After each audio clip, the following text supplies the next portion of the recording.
जो इस बीच निकलकर सामने आई है, कोर्ट ने शेख हसीना को दोषी माना है। ये बड़ी अपडेट है जो इस बीच निकलकर सामने आ रही है। बांग्लादेश के पूर्व पीएम शेख हसीना को लेकर सुनवाई हो रही थी।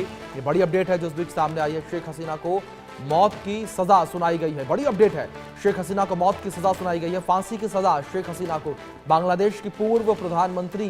ये बड़ी अपडेट जो इस बीच निकलकर सामने आई, शेख हसीना को फांसी की सजा।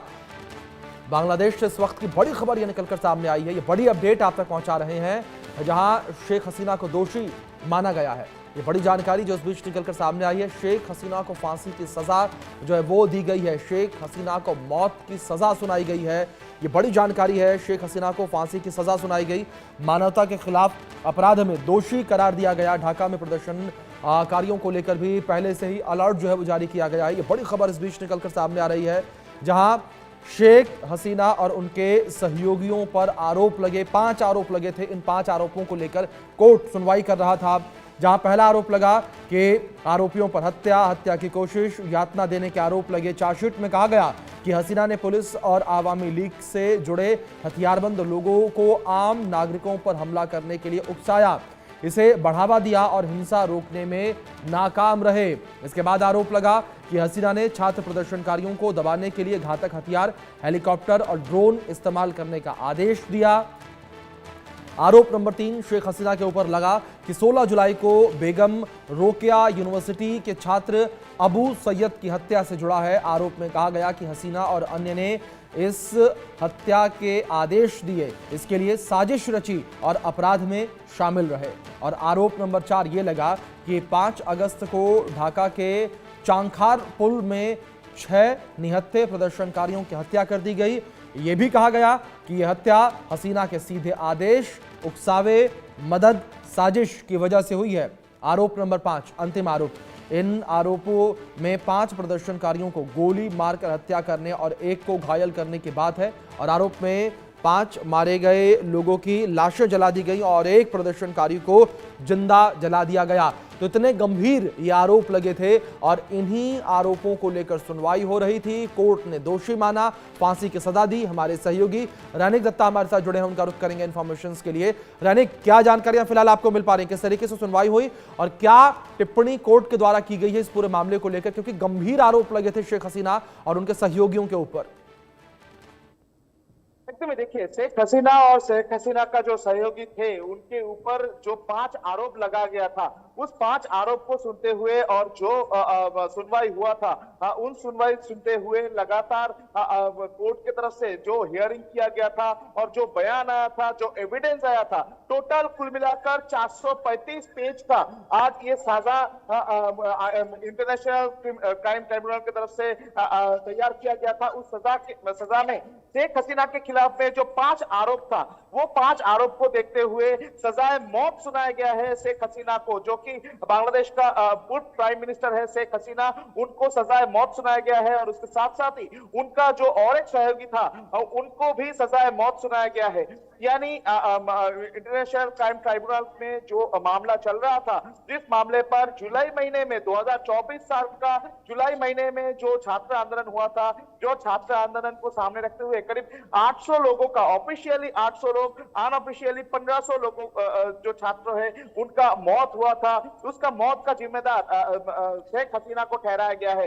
दूसरी तरफ अगर देखा जाए तो आज कोर्ट की तरफ से एकदम टिप्पणी में कहा गया है कि शेख हसीना का जो बयान, शेख हसीना का जो कॉल रिकॉर्डिंग, उससे स्पष्ट होता है कि शेख हसीना ये दोष कबूल करता है। और उसके साथ साथ ही शेख हसीना ने जो इंडियन जो मीडिया को इंटरव्यू दिया है, उस मीडिया में भी शेख हसीना ने जिस तरीके से ये पूरा घटना का जिम्मेदारी खुद के ऊपर लिया है, तो उससे साफ हो जा रहा है कि शेख हसीना ये घटना के साथ डायरेक्टली इन्वॉल्व थे। और इसी कारण में शेख हसीना के खिलाफ में जो एविडेंस मिला है, उस एविडेंस के मुताबिक ये जो 5 आरोप शेख हसीना के ऊपर आ रहा था, उस 5 आरोपों में शेख हसीना को दोषी माना जा रहा है। और दोषी मानते हुए शेख हसीना को सजाए मौत का सजा जो है वो आईसीसी की तरफ से सुनाया गया है।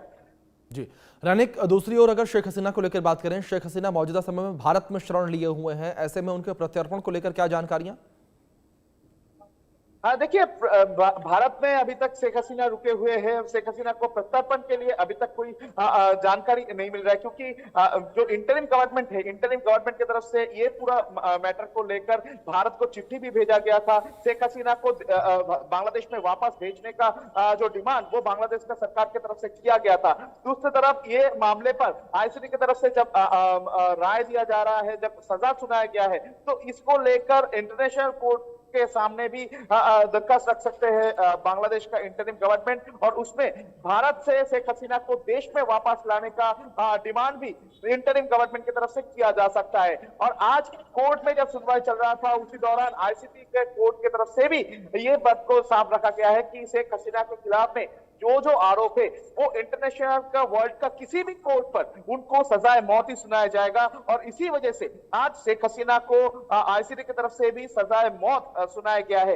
तो शेख हसीना का वापस ले जाना, शेख हसीना को बांग्लादेश में वापस लौटाना, ये अभी किस तरीके से होगा, बांग्लादेश का इंटरिम गवर्नमेंट जो है ये इसको लेकर, ये जो सजा सुनाया गया है, ये सजा को लेकर शेख हसीना के वापसी को लेकर कोई एक्शन लेगा कि नहीं, क्या इंटरनेशनल कोर्ट में वो लोग अपील करेंगे, क्या जो भारत के पास फिर से अपील किया जाएगा, भारत के पास फिर से ये सजा का जो नोटिस ये देकर शेख हसीना को देश में वापस भेजने का डिमांड रखा जाएगा। इस तरीके का बहुत सारे चीज है कि इंटरिम गवर्नमेंट क्या स्टेप, अगले स्टेप लेगी। मगर दूसरी तरफ अगर देखा जाए तो जुलाई महीने में जो घटना घटा था उसको लेकर बार बार से चर्चा चल रहा था कि शेख हसीना के खिलाफ में क्या कार्रवाई किया जाएगा, शेख हसीना को क्या सजाएं सुनाया जाएगा। आज करीब 2.5 घंटे का ये जो रायदान का जो प्रक्रिया वो चला है आईसीटी में, और इंटरनेशनल क्राइम ट्राइब्यूनल में करीब 2.5 घंटे के ऊपर 12:30 बजे चालू हुआ था ये जो सुनवाई। उसके बाद करीब 2:30 बजे है, आखिर में टोटल 2 से 2.5 घंटे का ये जो सुनवाई में एकदम सजाए मौत सुनाया गया है शेख हसीना को। सिर्फ शेख हसीना नहीं, शेख हसीना के साथ साथ ही जो और भी जो उनका जो 2 सहयोगी थे उसमें से एक को सजाए मौत सुनाया गया है। मगर दूसरा जो थे अल मामून, उनको रात साक्षी होने की वजह से उनको 5 साल की कैद का सजा आईसीटी की तरफ से सुनाया गया है। यानी शेख हसीना का मुश्किल और भी बढ़ता हुआ नजर आ रहा है, क्योंकि एक तरफ शेख हसीना बांग्लादेश छोड़कर भारत में रुके हुए हैं, भारत से शेख हसीना को देश में वापस लाने के लिए लगातार मांग जो है वो किया जा रहा था, इंटरिम गवर्नमेंट की तरफ से किया जा रहा था। और अभी शेख हसीना को आईसीटी की तरफ से दोषी मानते हुए उनको मौत के सजा जब सुनाया गया है, तब शेख हसीना का देश में वापस की किस तरीके से होगा, देश में क्या शेख हसीना को वापस लेने के लिए इंटरिम गवर्नमेंट क्या दूसरा कोई स्टेप लेगा, क्या इंटरिम गवर्नमेंट की तरफ से भारत के साथ फिर से कांटेक्ट किया जाएगा, ये सवाल बिल्कुल रानी, कई सारे बड़े सवाल इस वक्त खड़े होते हुए नजर आ रहे हैं। लेकिन इस बीच बड़ी खबर जिस तरीके से निकलकर सामने आई है कि शेख हसीना को दोषी करार दिया गया और फांसी की सजा उन्हें सुनाई गई है। हमारे साथ wing commander retired Praful Bakshi ji जुड़ गए हैं डिफेंस एक्सपर्ट के तौर पर। सर बहुत स्वागत सबसे पहले तो आपका इंडिया न्यूज पर। और सर मेरा पहला सवाल आपसे यहाँ पर यही है कि जो स्थितियां बांग्लादेश में उस वक्त देखने को मिली थी और उसके आरोप शेख हसीना के ऊपर लगे, 15 महीने से शेख हसीना भारत में शरण लिए हुए, लेकिन अब उनके ऊपर यह फैसला आया, उन्हें फांसी की सजा दी गई है। सर किस तरीके से आप देख रहे हैं कि शेख हसीना की मुश्किलें आने वाले दिनों में बढ़ेंगी? एब्सोल्युटली करेक्ट आप कह रहे हैं। शेख हसीना के ऊपर इस समय अपने कंट्री में बहुत ही कठिन समय है, क्योंकि उनको फांसी की सजा सुनाई गई है, क्योंकि कंप्लीट जो ऑपोजिशन है, जो पाकिस्तानी सपोर्टेड जो सपोर्टिंग है, सपोर्टेड बाय पाकिस्तान और सपोर्टेड बाय रेडिकल इस्लाम, वो शेख हसीना के खिलाफ है। हालांकि जो आर्मी चीफ है वो शेख हसीना का रिलेटिव है, और वो बात दूसरी है कि अब वो स्टैंड देखेंगे अंदर क्या पॉलिटिक्स चलती है। पर at the moment Sheikh Hasina stands with punishment of death on her head. तो उसके बाद उसको फांसी की सजा तो सुना दी गई है, पर क्या ये फांसी की सजा वो कर सकेंगे? क्या उनको ऑपोजिशन होगी? क्या अमेरिका का स्टैंड होगा?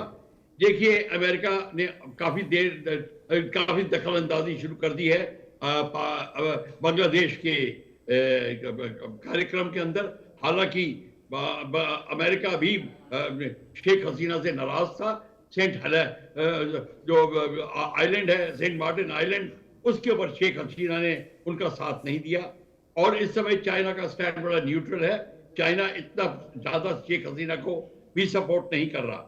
तो at the home ground Sheikh Hasina का एट द मोमेंट एंटर भी करना एब्सोल्युटली नामुमकिन होगा। पर शेख हसीना को उस वर्ल्ड सपोर्ट में कई जगह से सपोर्ट आएगा, जो कि बांग्लादेश में मिलिटेंट इस्लाम के राइज के खिलाफ है, खासकर इंडिया। तो शेख हसीना को एट द मोमेंट इंडिया में ही पनाह लेनी चाहिए और यहीं रहना चाहिए। और इस समय बदलती स्थिति देखी जा रही है, अफगानिस्तान और इंडिया पास आ गए हैं, अब उसका क्या रवैया रहेगा ये देखना होगा। इस समय रूस क्या कह रहा है ये देखना होगा, ईरान का क्या स्टैंड है ये देखना होगा। तो शेख हसीना को अपना थोड़ा इमेज बिल्डिंग भी करनी पड़ेगी इन एग्जाइल, नहीं तो शेख हसीना को एट द मोमेंट बांग्लादेश में रिटर्न टोटली डिफिकल्ट है, क्योंकि आर्मी में जो फैक्शन है वो जो उसके अपोजिशन में है वो बहुत स्ट्रांग हो चुके हैं, जो पाकिस्तान। बिल्कुल सर, जिस तरीके से आपने जिक्र किया यहाँ पर कि स्थितियां जो हैं बड़ी विपरीत इस वक्त नजर आ रही हैं और उस पर आगे भी चर्चा हम करेंगे, लेकिन इस बीच हमारे साथ हमारे सहयोगी संभव शर्मा जुड़े हैं, उनका रुख करेंगे। और संभव लगातार जो है कोर्ट को कवर करते रहते हैं, उनसे समझेंगे हम इस पूरे फैसले को। संभव, जिस तरीके से बांग्लादेश की अदालत ने इस फैसले को देखते हुए जो फैसला दिया, जो 5 आरोप लगे थे उन आरोपों को देखते हुए फैसला दिया, क्या कुछ इस फैसले में कहा गया और किस तरीके से आने वाले दिनों में मुश्किलें शेख हसीना की बढ़ेंगी? और एक चीज मैं और इंक्लूड करूंगा कि विकल्प उनके पास अब क्या है? जी देखिए, विकल्प की अगर सबसे पहले बात कर ले जी जी संभव,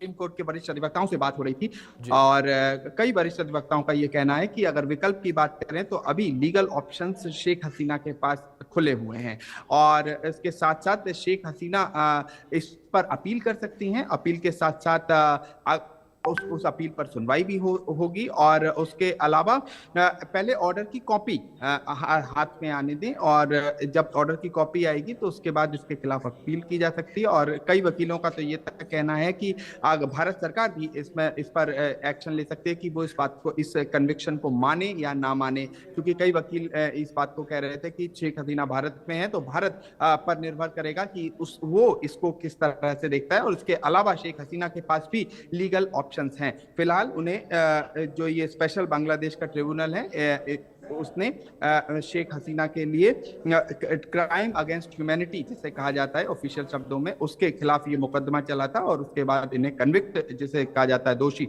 करार दिया गया है और दोषी के साथ साथ इन्हें डेथ पेनल्टी इस मामले में दी गई है कि और कई आरोप इन पर लगाए गए थे।